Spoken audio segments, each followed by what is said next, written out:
Hablar de la historia de Federico Mazzoni, un hombre argentino que en 2002 se fue a vivir a México. Se terminó estableciendo en la zona de Playa del Carmen. ¿Qué le ocurrió a Federico Mazzoni? ¿Por qué estamos hablando de él? El 25 de enero de 2022, en un episodio que fue filmado de inicio a fin, sicarios lo fueron a buscar a un club de playa donde él trabajaba. Ahí lo están viendo, Mamitas Beach, en la zona de Playa del Carmen, en el estado de Quintana Roo.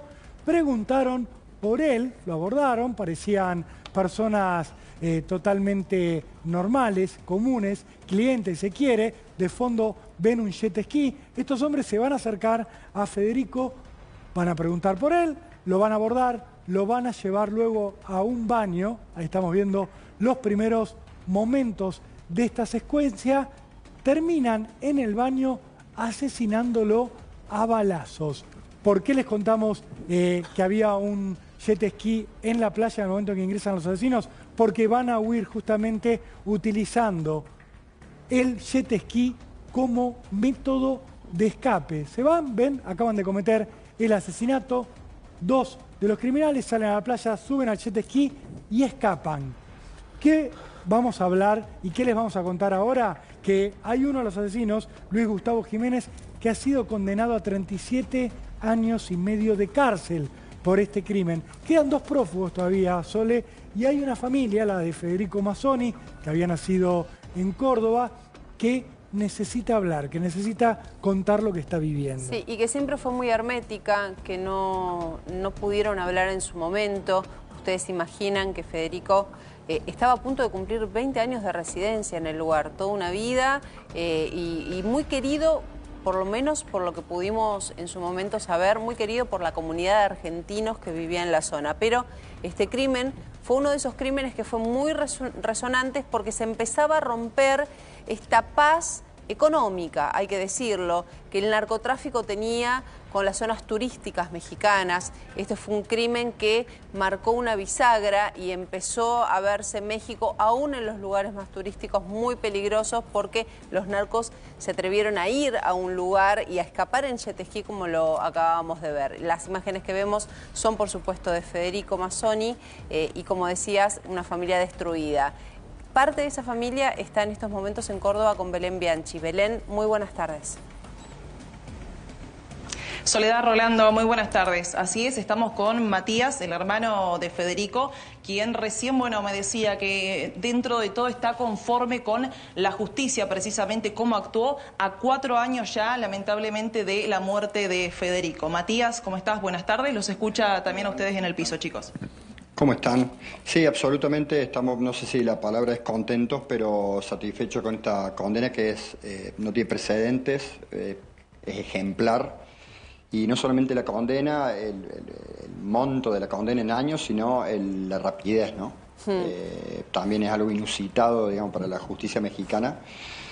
Entonces, como que se ha movido todo muy rápido, lo que fue originalmente la aprehensión de los implicados materiales. Y bueno, esta condena, que es la primera de 4 apresados que hay que están en proceso de juicio en este momento. Matías, primero gracias por hablar con nosotros. Si hay algo que sabemos es que son una familia muy reservada, que les ha costado muchísimo la parte del contacto con la prensa por la resonancia de este crimen, así que te agradecemos mucho estos minutos. ¿Qué pudieron averiguar de los pormenores del crimen de tu hermano? Mira, yo soy querellante en la causa, con lo cual tenía acceso al expediente y todo. Esto es algo que se estaba gestando desde hace un par de meses antes. Mi hermano era una molestia, digamos, para el desarrollo de este negocio. Y bueno, los testimonios de implicados, gente de los mismos apresados, ellos hablan de algo ya planificado y pensado con por lo menos 2 meses de anticipación. Perdón, Matías, Básicamente, para hablar claramente, tengo un segundo. Decís, mi hermano es un obstáculo para este negocio. Estamos hablando de narcotraficantes, a los cuales la honestidad de tu hermano molestaba. Contanos un poco esto, porque la verdad nos sigue impactando esta idea de que un laburante honesto que dejó su país para ir a trabajar a México termine envuelto en una trama narco sin tener nada que ver y sobre todo por oponerse al negocio de la venta de droga. Contanos cómo era eso. Sí, es muy difícil traspolar la realidad nuestra de allá o viceversa. Hay que entender que allá no es excepcional el caso de mi hermano. Allá estás en contacto con el narcotráfico, te guste o no te guste, te vienen a tocar la puerta y te ponen condiciones. Cualquier lugar que represente interés estratégico para ellos o sea, los tenés que recibir, de movida los tenés que recibir. Bueno,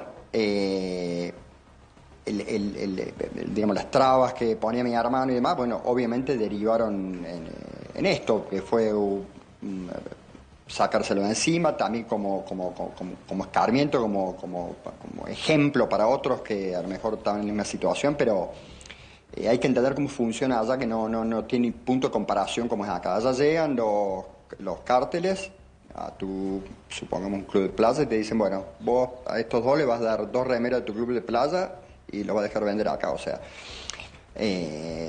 Entonces, el contacto es inevitable, no es opcional. Y eso le pasó a tu hermano, le pidieron que él, como gerente de este Manitas Beach Club, que es su club de playa, le diera remeras del local a vendedores de droga para que vendieran en su negocio. En su playa, digamos. Esto no fue, lo de las remeras es un ejemplo. Acá no, lo porque que se dijo como hipótesis, por eso te pregunto cuál fue el conflicto concreto. Lo que querían era vender ahí y bueno, que les den vía libre para vender y no sucedió y bueno, es una negociación tensa con tires y aflojes. Mi hermano hacía más de 12 años que era gerente de ese lugar, no es que era un novato. Pero bueno, esta gente que no tiene ningún tipo de respeto ni por la vida ni por nada y es...